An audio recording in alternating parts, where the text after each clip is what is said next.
ആ വാക്യം ശ്രദ്ധിച്ചേ. ദൈവം അവനെ മരിച്ചവരിൽ നിന്ന് ഉയർത്തെഴുന്നേൽപ്പിച്ചു എന്ന് ഹൃദയം കൊണ്ട് വിശ്വസിക്കുകയും ചെയ്താൽ വായ് കൊണ്ട് യേശുവിനെ കർത്താവെന്ന് ഏറ്റു പറയണം. അപ്പം നമ്മൾ ഈ വാക്യം അങ്ങോട്ട് കാണാതെ പഠിച്ചിട്ട് ആ വാക്യം നമ്മൾ ഉരുവിടുന്നത് കൊണ്ടല്ല, ഈ വാക്യം നമ്മുടെ ജീവിതത്തിൽ വരണം.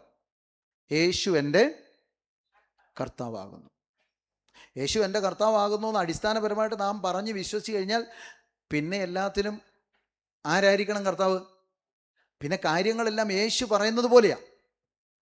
അപ്പം യേശുവിനെ കർത്താവ് എന്ന് വായ് കൊണ്ട് ഏറ്റു പറയുക എന്ന് പറഞ്ഞാൽ യേശു നമ്മിൽ കർത്തൃത്വം നടത്തണം.